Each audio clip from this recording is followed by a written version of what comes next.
ver, estudar também Juízes capítulo 2, a partir do versículo 11. Juízes 2, a partir do versículo 11.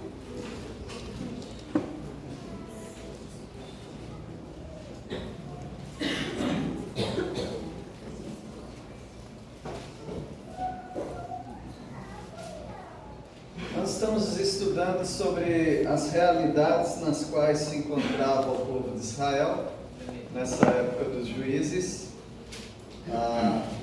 O povo de Israel sai do deserto, entra na terra de Canaã, e cada tribo tinha a responsabilidade de conquistar um território já pré-determinado através do lançamento de sortes. Não era cassino, era Deus dirigindo as pedrinhas e as decisões, e cada tribo, são 12 tribos de Israel, ficaria com o território.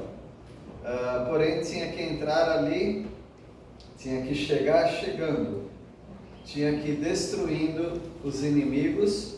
Aqueles inimigos tiveram 420 anos para se converter de seus maus caminhos, de sua idolatria e imoralidade.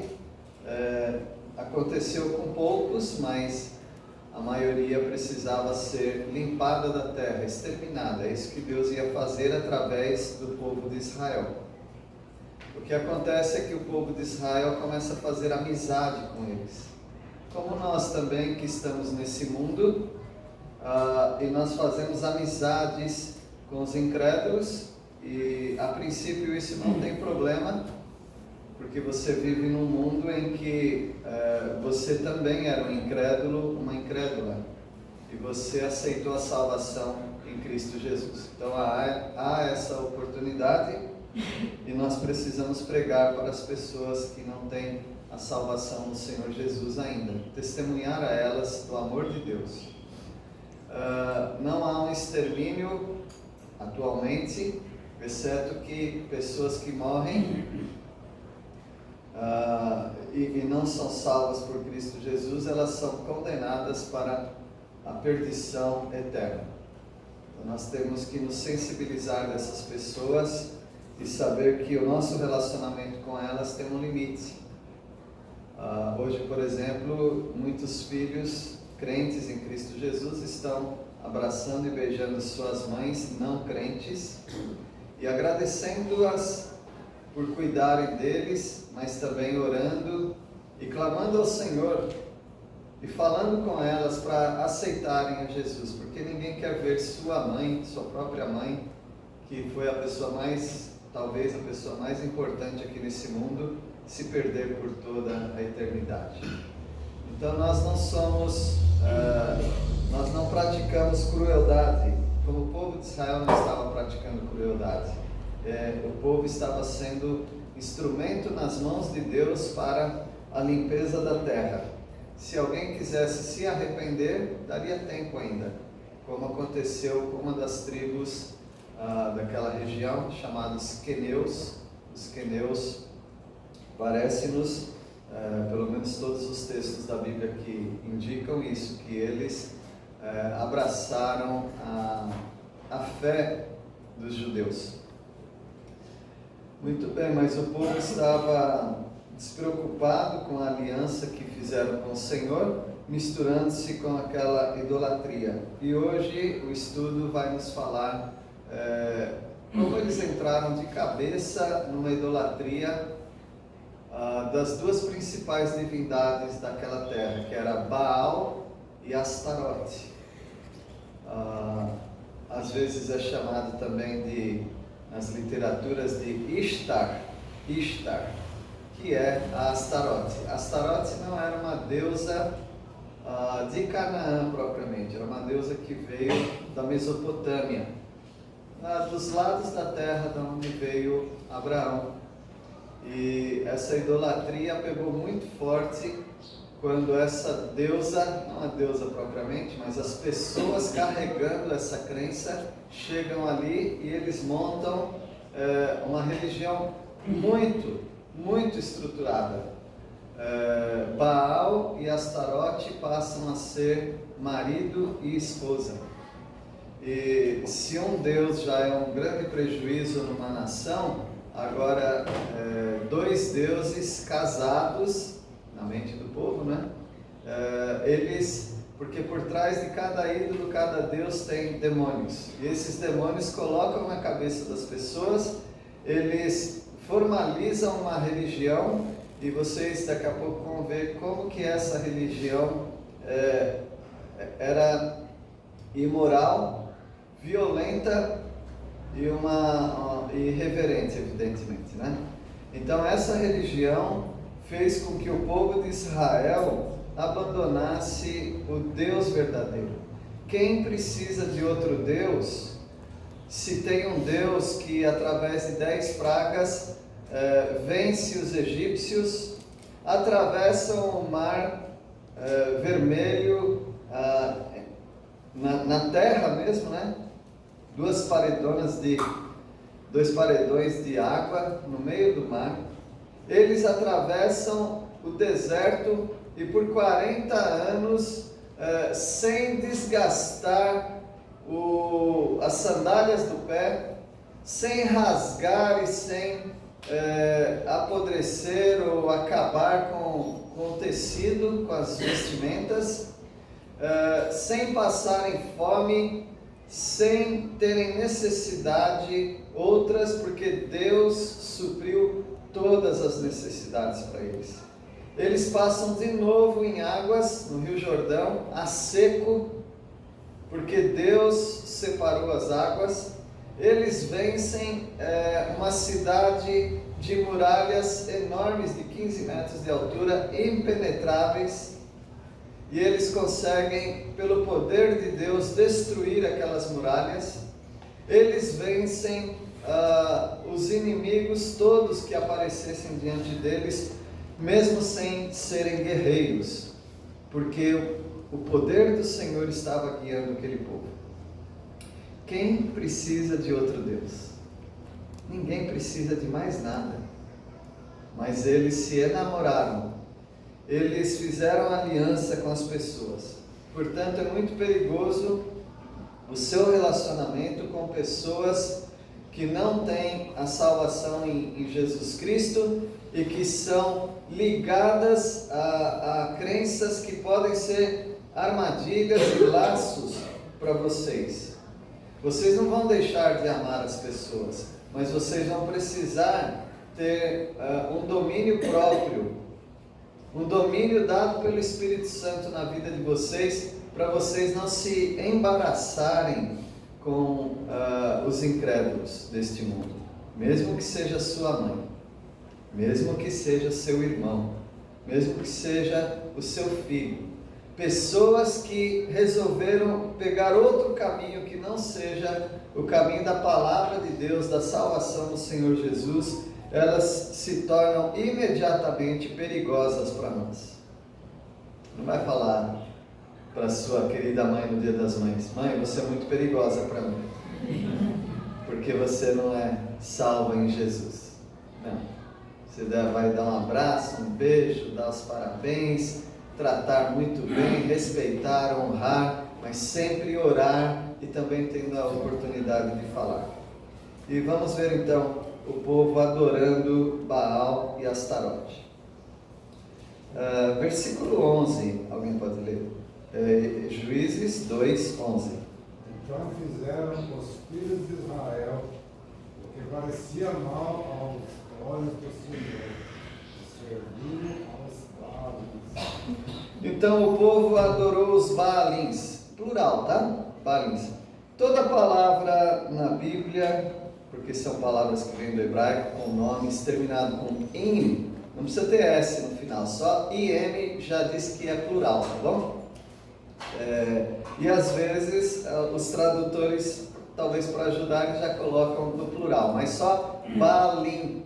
Baalim já é plural, porque termina com im, mas aqui eles colocaram para nós. Quantos Baals havia? Não havia Baals, só havia um Baal, só um Deus. Baalins não são deuses, Baalim são objetos e templos que havia em homenagem, em adoração ao deus Baal. E esse Baal era o deus da chuva e o deus do trovão. Nós estamos falando de uma época e de um povo que dependia da agricultura, como todas as épocas do mundo. Você sabe disso, né? Você depende da agricultura. Nós não sabemos para onde vai o preço do arroz. Todo mundo fala do arroz, né? Mas é porque no sul é a maior plantação no Brasil de arroz. E arroz precisa de alagamento, mas também nem tanto, né? E Rondônia é um lugar que está começando a produzir arroz também em outros lugares, mas eles não vão dar conta, então isso vai ter que vir do exterior. Para vocês verem como nós somos dependentes da agricultura, da pecuária. Nós precisamos de pastos, precisamos de lugares para plantação, precisamos de chuva sob medida, precisamos de geadas também, precisamos de sol, de calor, nós precisamos que tudo na natureza se encaixe perfeitamente com um solo que receba a chuva e produza para nós os alimentos. Tá bom? Então, os alimentos não vêm propriamente do mercado, o mercado sai um distribuidor, tá bom? Senão vai fazer igual a criança. De onde vem o leite? Da geladeira. O leite vem da vaca, né? Mas era um povo que a agricultura estava mais presente para eles. Eles estavam com as mãos sujas de terra. Eles estavam sempre com a unha encardida. Eles estavam sempre bronzeados. Eles estavam sempre em contato direto com a terra. Estou falando tudo isso para dar uma ideia do que é a religião de Baal, tá bom? Então os Baalins, com seus templos, suas divindades, todas relacionadas a Baal, tinha muito a ver com a agricultura. Aqui no versículo 11 fala que o povo de Israel fez o que era mal perante o Senhor, porque eles serviram Baalaim, aos Baalins, estão servindo Baal. Pessoas que dependem de alguns fenômenos da natureza são pessoas muito religiosas, porque eles acreditam que Deus ou divindades controlam os fenômenos da natureza para assim favorecer-lhes. Por exemplo, Jacutinga depende de um fenômeno da natureza chamado inverno ou frio. Nós dependemos disso. Não precisa fazer frio aqui, mas tem que fazer frio nos outros lugares, né? E as pessoas ficam desesperadas. Elas ficam desesperadas porque elas acham que não vai fazer frio. Desde que começou o mundo, em certas regiões faz frio, mas eles acham que não vai fazer frio. E com isso elas entram em desespero. Algumas pessoas deixam de comprar materiais que seria a mão de obra para fazer o produto, porque elas acham que não vai fazer frio. Aí faz uns 3 dias de frio, aí vende tudo, mas não tem mais para vender, porque elas falaram que não ia fazer frio.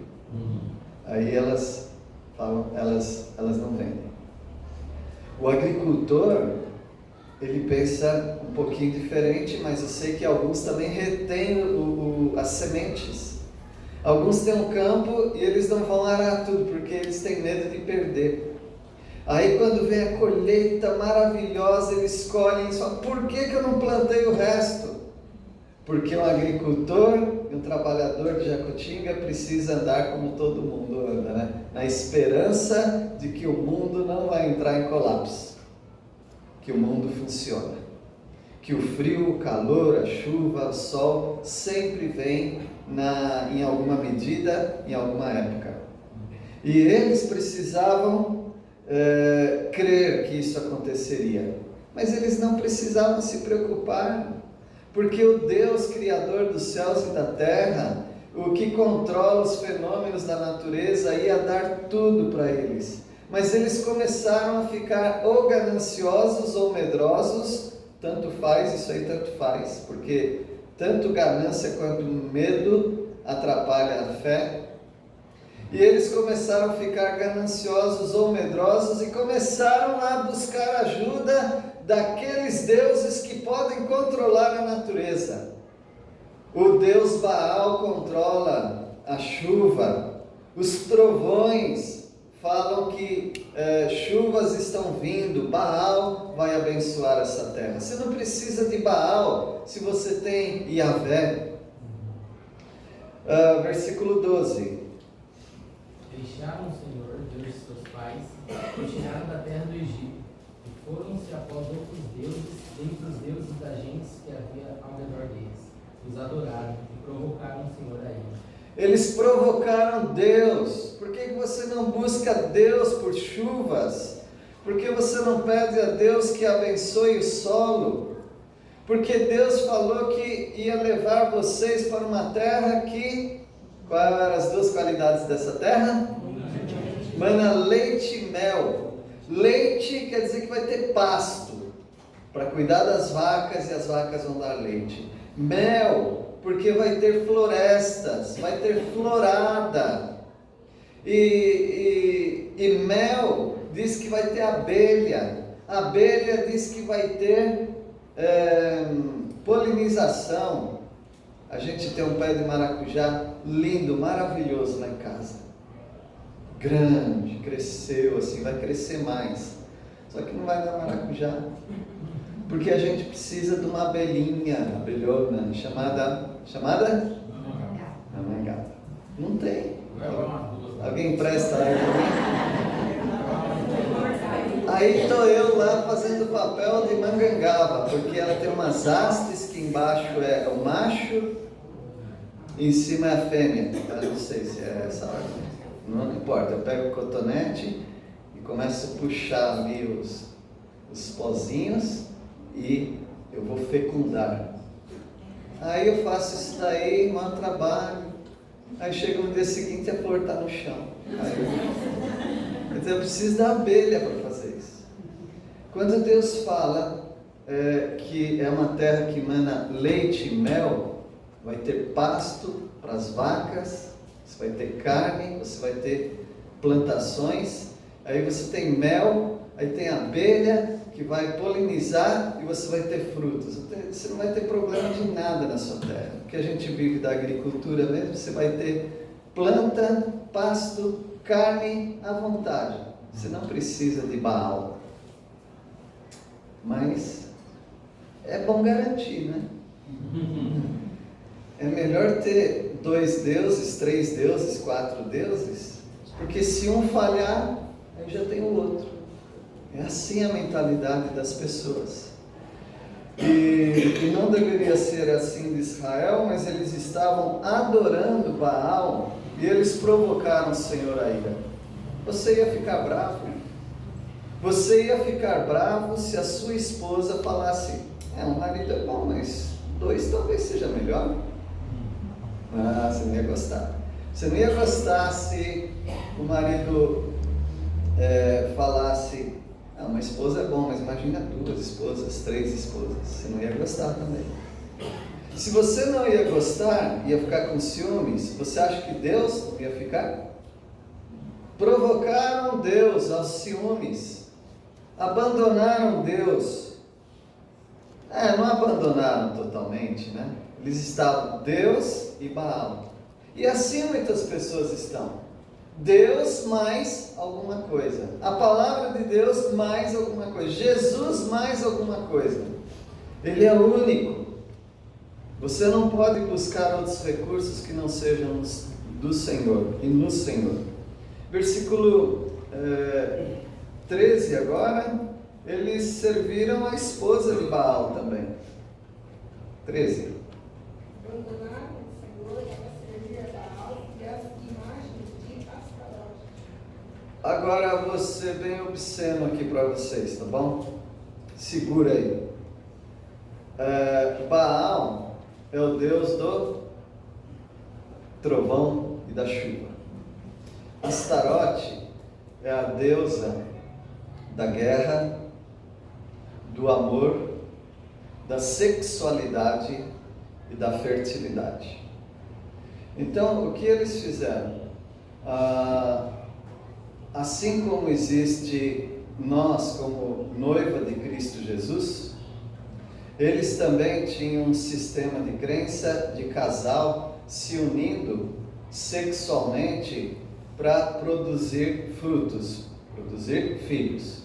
E nesse caso, nesse mundo espiritual, funcionava assim. Baal sendo o deus da chuva, então vamos pensar na chuva. A chuva cai e cai na terra e penetra a terra, entra na terra e aquilo vai fazer produzir frutos, não é? Plantações. É assim que vai germinar as nossas plantas. Então eles pensam assim: Baal se unindo com Astarote vai produzir fertilidade, porque Baal é chuva. Baal entra na fertilidade da Astarote e assim vai produzir frutos, vai dar chuva em abundância. Só que Baal e Astarote queriam que os seus adoradores representassem o que eles são. Nessas representações havia templos, e nesses templos havia as sacerdotisas de Astarote, sacerdotisas de Baal, e eles chegavam no templo e faziam umas orgias. Então eles falavam: tira a roupa aí todo mundo. Agora começam a ter sexo diante desses ídolos, e eles faziam essas orgias. Agora eles regavam então essas orgias com bebidas fortes, bebidas, vamos chamar de bebidas alcoólicas. E aí eles ficavam doidos. Eles ficavam praticando sexo, bebendo e invocando Baal e Astarotes. Assim como está tendo um ajuntamento de uma só carne, nós, os humanos, que também Baal e Astarote se juntem e mandem chuvas de bênçãos para a terra. Assim vai fecundar a terra. A questão sexual sempre foi. Por isso, os objetos de adoração desses lugares eram obeliscos, que são pedras compridas, representando o órgão sexual masculino. Aí eles tinham também clamores de sangue. O que era clamor de sangue? Eles clamavam diante dos seus deuses, Baal e Astarote, se cortando. Então, aqueles sacerdotes e muitos adoradores sempre estavam com queloides. Sabe o que é queloide?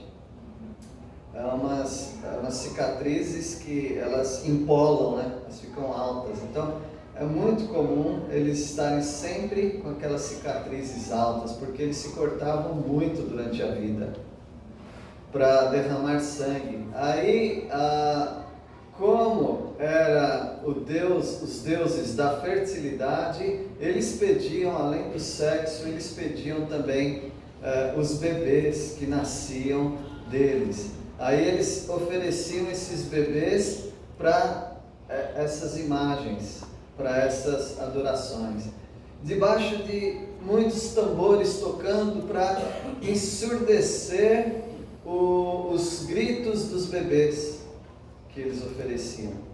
Agora você imagina o povo de Deus oferecendo seus bebês, praticando essas orgias diante de Baal e Astarote. Não é para ficar bravo? Não é para Deus ficar muito irado com o que eles estão fazendo? Por que aconteceu isso? Porque eles são do paz e amor. Eles não quiseram destruir esses povos. Deus falou que era para acabar com esses povos, matar todos. homens, mulheres, crianças, em alguns casos animais também, limpa a terra de tudo isso daí. Porque não, eles não estavam sendo assassinos, eles estavam executando a ordem e a vontade de Deus para aquilo. Calma, nós não estamos pregando religião de ódio, não é para você sair matando ninguém, mas é para você matar no seu espírito, na sua alma, toda a intenção de você se juntar com os incrédulos que fazem a mesma coisa hoje, com outras versões de adoração a ídolos. Todos os ídolos são, por natureza de sua criação de ídolos, né? Eles são irreverentes, eles são idólatras, porque eles já são ídolos, e eles são imorais, eles levam as pessoas à imoralidade. E é assim que o povo estava convivendo com a terra santa, com Deus santo, e contaminando a terra com aquelas podridões. Versículo 14 agora, Deus entrega o povo aos inimigos, e aí as roças produziram mesmo. Você sabe pessoas que estão sofrendo de algum familiar sofrendo de câncer ou alguma coisa, ele sai pedindo oração para todos os crentes que ele encontra, todas as igrejas evangélicas que ele encontra, e porque ele fala que ele confia muito no Deus dos crentes, e aí ele pede oração, e aí a pessoa sara, a pessoa é curada muitas vezes, e aí essa pessoa ela volta nas igrejas adorando ao Deus verdadeiro, agradecendo as pessoas. Não, elas montam um altar de adoração para os ídolos dela. Aí ela começa a achar que os ídolos dela curaram a pessoa. As terras começaram a produzir, porque Deus já disse que aquelas terras eram produtivas. Produziu em abundância. E aí quando tinha aquela produção, quem que veio atacar e tirar? As pessoas daquela terra que eles não acabaram com elas. Eles tiraram a plantação. A nação de Israel virou plantadores dos idólatras. Eles achavam que ia ganhar grande coisa com aquilo, agora eles estão perdendo as suas plantações. Olha o que Baal e Astarote te deu. Os verdadeiros adoradores de Baal e Astarote é que tirarão do seu alimento, porque na verdade quem produziu aquilo foi Deus. Baal e Astarote não tem nada a ver com isso. Leia Elias no Monte Carmelo, que você vai ver o que Baal consegue fazer. Baal está no banheiro, não é assim que ele falou? Está fazendo as necessidades dele. Baal talvez esteja viajando. Baal não faz nada, porque Baal não é, nem o ídolo é nada. É só o Deus verdadeiro. É o Deus verdadeiro que produziu toda aquela abundância. E eles perdem tudo para os adoradores de Baal e Astarote. Versículo 14, alguém pode ler? A ira do Senhor se acendeu contra Israel, e ele os entregou nas mãos dos invasores que os saquearam. E aqui na minha versão ainda está: e não mais puderam resistir a eles. Deus deu um prazo, e o prazo era por tempo limitado. Vocês saem e conquistam essas terras. Eu não sei qual foi exatamente o prazo, mas não conquistou, aí eles vão conquistar vocês, e aí vocês não vão conseguir mais resistir a esses. E eles não conseguiram mais. O povo ficou dependente agora deles. Então é por isso que você vai encontrar passagens da Bíblia, como por exemplo Juízes capítulo 6, será que é isso? Juízes 6, que fala de Gideão, é esse?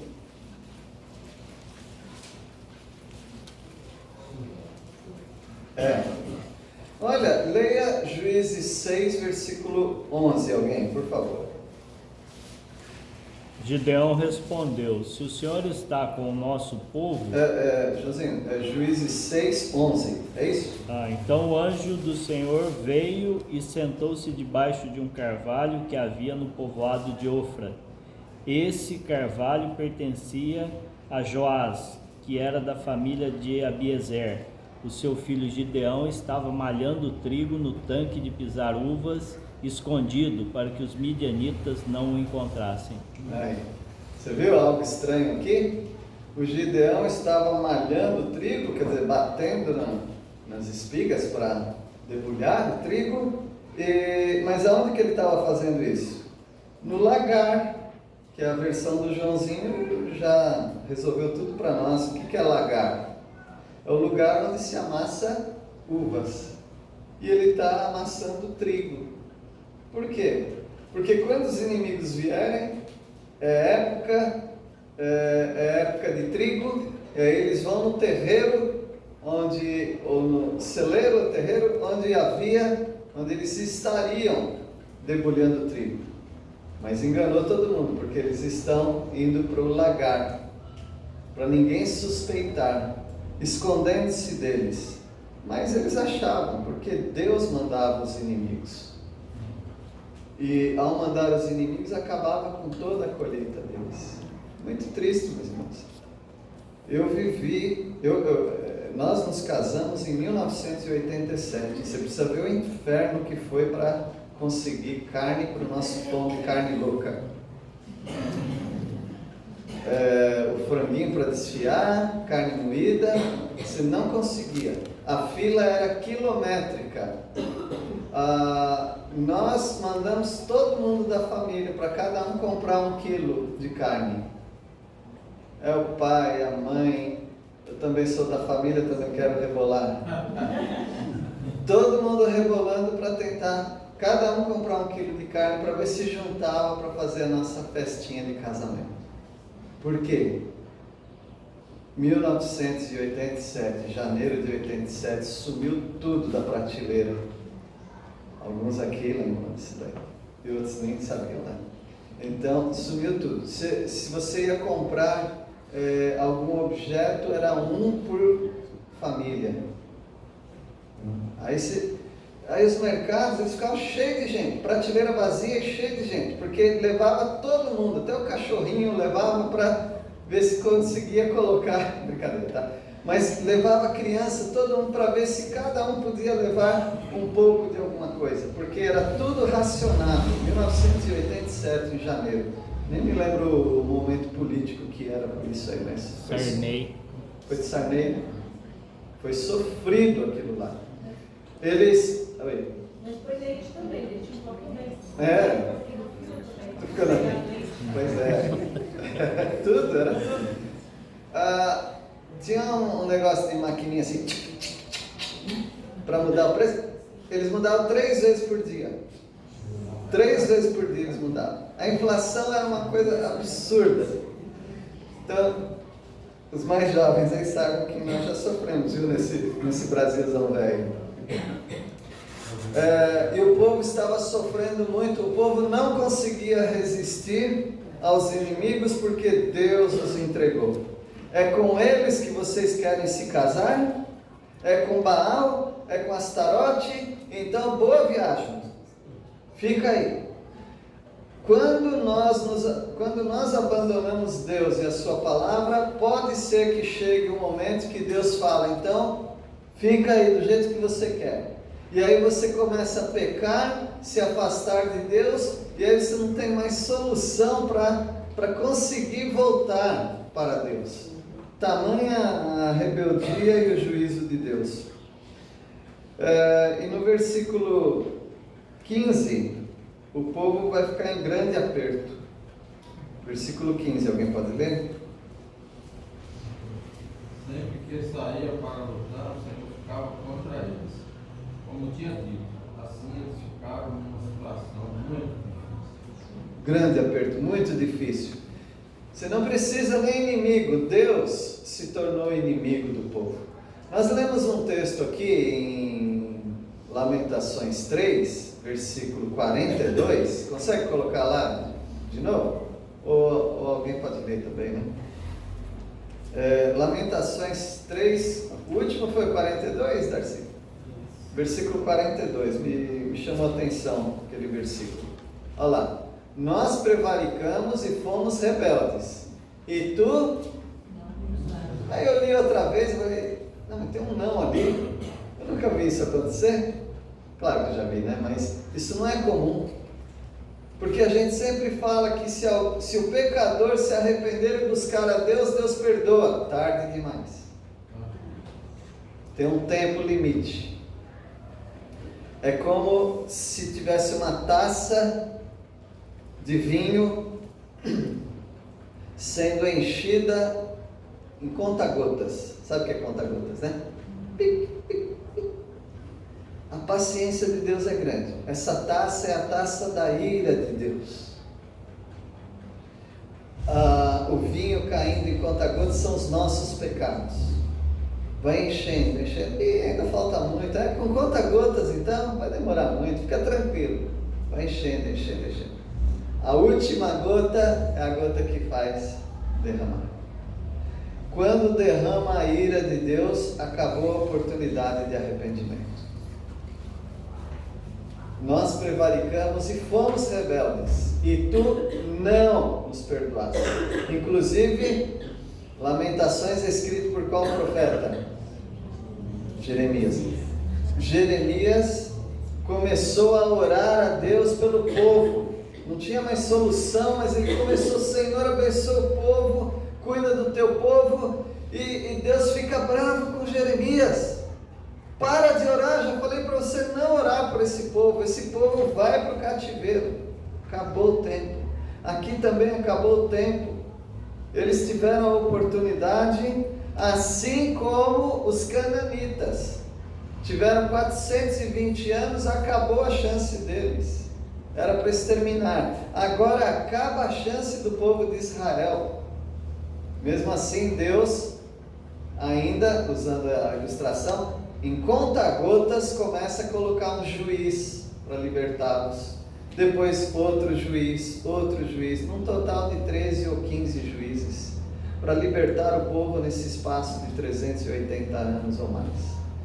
Deus é misericordioso, mas Ele pode dar muito mais da graça e da bondade dEle para todos os crentes, quando eles andam de acordo com o que Deus quer. Nós hoje podemos ser disciplinados? Será que podemos hoje ser disciplinados? Sim, nós podemos. E vamos encerrar com João capítulo 15. O crente não perde a salvação. Deus é tão bom que Ele resolveu se comprometer a isto. Se eu te dei salvação, você vai para a minha casa. Vai sendo arrastado. Alguns crentes vão, parece que é arrastado para o céu, né? Parece que nem querem ir para o céu, mas vão arrastado. Outros vão como que através do fogo. Já viu aqueles motoqueiros que pulam arco de fogo assim? Esse aqui, alguns crentes passaram pelo arco e entraram em combustão, queimaram mesmo, quase ele chega com um carvãozinho no céu.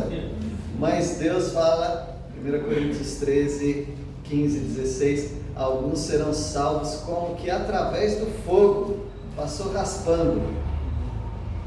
Talvez, exagerando um pouco, alguns crentes nem queriam ir para o céu. Como perguntaram para um popstar do rock, falaram: você acredita no céu? Eu falei: acredito no céu e no inferno, só que eu quero ir para o inferno. Por quê? Porque meus amigos todos estão lá, vou fazer o que no céu? Ele falou: meus amigos estão no inferno, é lá que eu quero ir. Alguns crentes não tem nada a ver com a igreja, com os crentes, eles se converteram, graças a Deus por isso, mas não tem nada a ver. Não gosto de crente, não gosto de ir na igreja dos crentes, não gosto de ler a Bíblia, não gosto de orar. E Deus tem que arrastar esse sujeito para o céu, porque Ele prometeu que uma vez em Cristo Jesus é salvo. Depois lá se acerta com o Senhor. Mas João 15, eu sou a videira verdadeira e meu Pai é o agricultor. Todo ramo que estando em mim não der fruto, o que Ele faz? Corta. E todo que dá fruto limpa, para que produza mais fruto ainda. Então alguns crentes estão produzindo mais e mais. Deus está limpando a vida desses, mas aquele que não quer dar fruto mesmo, Deus corta. Versículo 3, vós já estáis limpos pela palavra que vos tenho falado. É a palavra que purifica. Tua palavra é a verdade, santifica-os na verdade. Versículo 4: permanecei em mim, eu permanecerei em vós. Como não pode o ramo produzir fruto de si mesmo, se não permanecer na videira, assim nem vós o podeis dar, se não permanecerdes em mim. Fica coladinho com Deus, para você produzir aquilo que Deus quer. Versículo 5: eu sou a videira, vós os ramos, quem permanece em mim, eu nele, esse dá muito fruto, porque sem mim nada podeis fazer. Versículo 6: se alguém não permanecer em mim, vai acontecer o quê? Será lançado fora, a semelhança do ramo, e vai o quê? Secar. E o apanham e lançam no fogo e o queimam. Dá a impressão que é inferno, mas não é. É um texto para crente. Crentes que ficam secos, sem vida e queimam, ou seja, são disciplinados pelo Senhor, recebem essa queimadura da disciplina do Senhor. 7: se permanecerdes em mim, as minhas palavras permanecerem em vós, pedireis o que quiserdes e vos será feito. 8: nisto é glorificado meu Pai, em que deis muito fruto, assim vos tornareis meus discípulos. Meus irmãos, tem disciplina hoje ainda, tá bom? Que você fique longe da disciplina. E como é que a gente fica longe da disciplina do Senhor? Não que a disciplina do Senhor não seja boa, ela é ótima, mas não precisando passar por ela, melhor ainda. E como não passar pela disciplina do Senhor? É só não entrar na desobediência de namorar com Baal e Astarote. Se tem aquele que é o dono da chuva, por que você vai ficar nessa complicação de que o Deus da chuva entrou na deusa da fertilidade e produziu fruto? Você não precisa nada disso. O nosso Deus é o Deus que cuida de nós, é o que controla toda a nossa vida. Ele é o dono da prata e do ouro. Por que você vai buscar em outras coisas? Pede para o Senhor. Ele disse que não nos abandonaria. Ele daria para nós o que nós precisássemos. Ele prometeu cuidar de nós todos os dias. Para que pegar esse atalho com esses ídolos? Com essas outras crenças, essas outras maneiras de pensar? Que Deus os abençoe. Vamos orar. Nosso Deus, obrigado porque em Cristo Jesus nós temos tudo o que precisamos, inclusive a disciplina. Pedimos a Deus que nos ajude a não passarmos pela disciplina, mas obedecermos ao Senhor de primeira mão. E dessa maneira recebermos todas as chuvas de bênção que o Senhor tem para nós. Ó Deus, nós reafirmamos que nós não precisamos do mundo. Nós não precisamos de Baal, de Astarote, nem do que o mundo pretensamente oferece. Nós temos tudo no nosso Senhor. Nós agradecemos, oramos e pedimos a Tua misericórdia para as nossas vidas. Em nome de Jesus. Amém.